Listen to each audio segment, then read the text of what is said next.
नमस्कार। भगवान श्री कृष्ण जी कहते हैं, अनन्याश्चिंतयन्तो माम ये जनार्पय उपासते तेषाम नित्याभियुक्ता नाम योगक्षेमम वहाम्यहम। अर्थात जो अनन्य भाव से मेरा चिंतन करता है, मेरे नामों का स्मरण करता है, मैं उसके योग और क्षेम की सदैव रक्षा करता हूँ। उसी प्रकार से ज्योतिष शास्त्र के अंतर्गत जब आते हैं तो उपायों की बात पीछे की थी हमने। आज हम बात कर रहे हैं मंत्रों की। बहुत से लोग जब ये बात करते हैं कि ज्योतिष में उपाय काम नहीं करते, तो पहले भी मैंने कहा था उनकी कुंठित बुद्धि को मैं क्या कह सकता हूँ इस संदर्भ में, यह उन्हीं तक सीमित रहे तो अच्छी बात है। शास्त्र के अंतर्गत मंत्र की जो संकल्पना है वो दो प्रकार की है। एक वेदोक्त मंत्र है, दूसरे तांत्रोक्त मंत्र हैं। जो तांत्रिक मंत्र हैं उसमें तीन भेद होते हैं, बीज मंत्र, नाम मंत्र और माला मंत्र।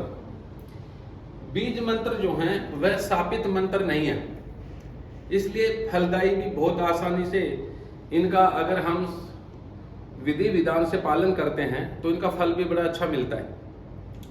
लेकिन एक बात है कि चाहे वेदोक्त मंत्र पढ़ें चाहे तांत्रोक्त मंत्र पढ़ें, वेदोक्त मंत्र की समस्या यह है कि इसे पढ़ा लिखा व्यक्ति ही पढ़ सकता है। इसमें दीर्घ स्वर होता है, ह्रस्व स्वर होता है, अनुदात होता है, तो बहुत सारी चीजों का ध्यान रखना पड़ेगा।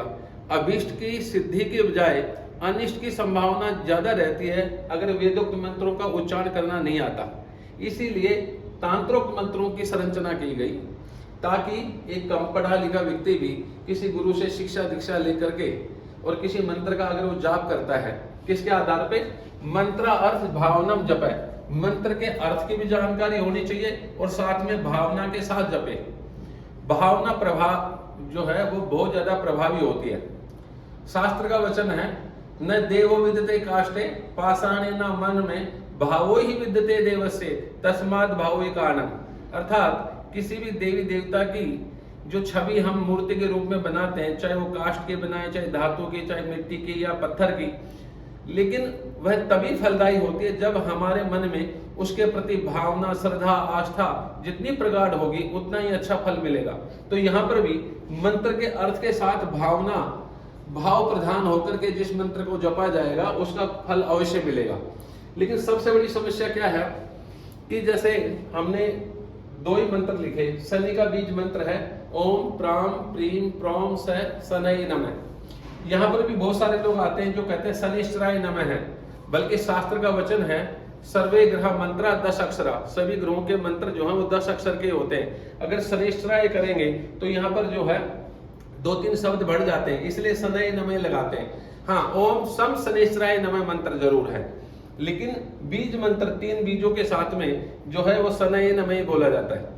अब सबसे बड़ी समस्या क्या है कि प्राम प्रीम प्रोम और स, ये जो बीज हैं इनका अर्थ क्या है। ये वैसी ही बात है, मान लीजिए कोई राजस्थान का एक व्यक्ति अगर मान लो कर्नाटक साइड में चला जाए तो वहां की भाषा उसको समझ में नहीं आएगी, तो वो क्या उनसे बात कर पाएगा?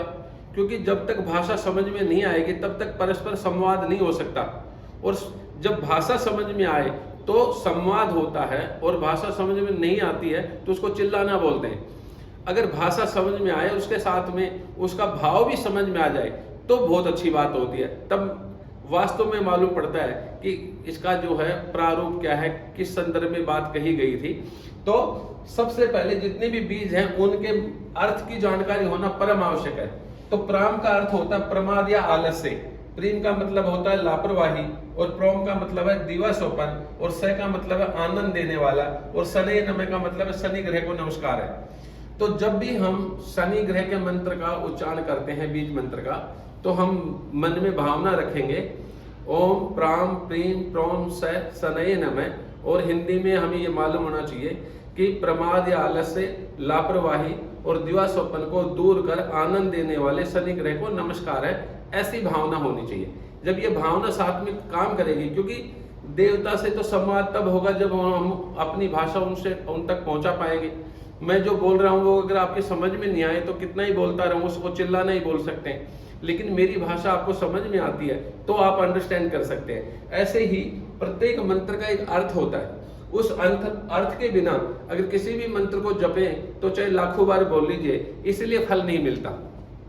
इसी प्रकार राहु का बीज मंत्र है ओम भ्राम भ्रीम भ्रौम स राहवे नमः। इसका अर्थ है भय भ्रांति और असंतोष को दूर कर आनंद देने वाले राहु ग्रह को नमस्कार है। ये इस मंत्र का अर्थ होता है, इसके आधार पे जपना चाहिए। साथ में एक बात और भी है कि किसी भी मंत्र का अगर हम जाप करते हैं तो सबसे पहले हमें संकल्प लेना चाहिए। इस संदर्भ में भी यह है कि राहु के 18,000 मंत्रों की बात है और शनि के 23,000 मंत्रों के जाप के बारे में हमें शास्त्र लिखता है। लेकिन ये भी बात सही है कि गुरुजन बताते थे कि कलयुगे चतुर्गुणा विशंति, कलयुग में 4 गुना ज्यादा करना चाहिए। इसका अर्थ है किसी भी मंत्र का आप जाप करते हैं तो कम से कम आपको 960 माला या 1250 माला करनी चाहिए। 96,000 या 1.25 लाख जाप करें और उसका दशांश हवन, मार्जन, तर्पण और ब्राह्मण भोजन जो होता है वो 5 चीजें होती हैं। ऐसा करने से जप का जो प्रभाव है वो पूर्ण रूप से मिलता है। तो किसी भी कोई भी जप अगर हम करते हैं तो ऐसे मान लेते हैं 1,25,000 हमने जप संख्या की, ये हमारी जप है, इसका मतलब 1250 माला करनी होंगी हमें। इसका 1/10वां भाग होगा वो कितना होगा कि 12,500, इतने हमें आहुति डालनी चाहिए, हवन करना चाहिए। फिर इसका 1/10वां हिस्सा कितना होगा, वो होगा 1250, इसका मतलब हमें इतना मार्जन करना चाहिए। फिर इसका 1/10वां हिस्सा कितना होगा, वो होगा 125, इतना हमें तर्पण करना चाहिए। और फिर इसका 1/10वां हिस्सा कितना होगा, वो होगा 12.5, अर्थात 10 या 11 ब्राह्मणों को भोजन कराने की बात हमारे यहाँ पर जो है कही गई। तो ये ऐसा करने मात्र से जो है मंत्र का फल मिलता है। अब ऐसा करते ही नहीं है, फिर हम देवी देवताओं के और मंत्रों के ऊपर जो है आक्षेप करते हैं कि फल नहीं मिल रहा, तो मिलेगा कैसे। इसी संदर्भ में एक बात और कहनी है कि हम सब लोग ये मानते हैं और हमने सुना भी है कि मंत्रों में सर्वश्रेष्ठ जो मंत्र है वो गायत्री मंत्र है। अब गायत्री मंत्र रोजाना बहुत सारे लोग करते हैं, लेकिन वास्तविकता यह है कि गायत्री जो मंत्र है वह शापित मंत्र है। इसको 4 लोगों ने श्राप दिया हुआ है। पहला तो ब्रह्मा जी के द्वारा, दूसरा वशिष्ठ ऋषि के द्वारा, तीसरा विश्वामित्र के द्वारा और चौथा शुक्राचार्य के द्वारा। इन 4 लोगों ने जब उसको श्राप दिया है इस मंत्र को, तो जब तक आप साप विमोचन अर्थात सांप को हटाने का जो प्रोसेस है मंत्रों के द्वारा ही होता है, उसको अगर हम नहीं करेंगे तो गायत्री मंत्र फलदायी कैसे होगा। इसलिए सर्वश्रेष्ठ मंत्र होते हुए भी जिस प्रकार से गायत्री मंत्र का पाठ करते हुए लोगों को फल नहीं मिल रहा, उसी प्रकार से जानकारी के अभाव के कारण यहाँ पर भी ग्रहों के जो मंत्र होते हैं उनका एक प्रोसेस होता है, उसको करें और ये 5 चीजें साथ में करें, तब उसका फल 100% आपके जीवन में दिखलाई देगा। और फिर नहीं दिखलाई देता तो फिर कहा जा सकता है कि हाँ शास्त्र झूठ बोल रहा है, लेकिन ऐसा कभी भी नहीं हुआ। कमाल की बात है। और इसके बहुत सारे उदाहरण हैं।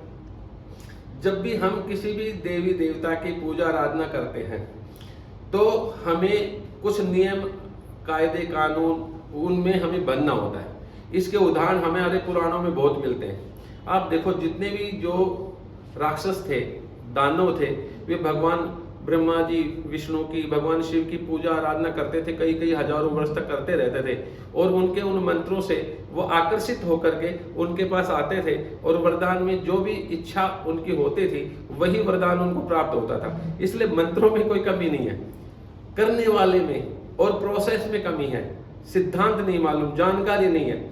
इसलिए जो लोग ये कहते हैं कि ज्योतिष शास्त्र में उपाय नहीं होते, उन लोगों को जानकारी का अभाव है। उनको कह सकते हैं कि वो कोई एक प्रार्थना भी जानते, एक स्तुति भी नहीं बोल सकते, किसी ग्रह का मंत्र भी नहीं जानते, तो ऐसे लोग तो कुछ भी कहेंगे। लेकिन शास्त्र के अंतर्गत 5 प्रकार के उपायों में से ये पहला उपाय है मंत्र, और ये सर्वश्रेष्ठ उपाय है। क्यों है? क्योंकि इससे आप देवी देवताओं को जो है प्रसन्न कर सकते हैं। अगर वो रुष्ट हैं तो अनिष्ट का फल जो है, अनिष्ट का फल हट जाता है और शुभ फल हमें प्राप्त होता है। और वैसे भी देखा जाए तो मेडिकल साइंस में भी दो प्रकार की दवाई हैं, एक रोगों के रोकथाम के लिए और दूसरी बलवर्धक के रूप में, जिसको टॉनिक के रूप में भी आप और हम ले सकते हैं। उसी प्रकार ज्योतिष शास्त्र में भी उपाय, अगर कोई समस्या है तो उसके निर्मूलन के लिए, उसको दूर करने के लिए भी आप कर सकते हैं। और कोई समस्या नहीं और फिर भी आप शुभ फल की और बढ़ोतरी करना चाहते हैं तो भी आप उपाय कर सकते हैं। दोनों ही सिद्धांत शास्त्र सम्मत है। धन्यवाद।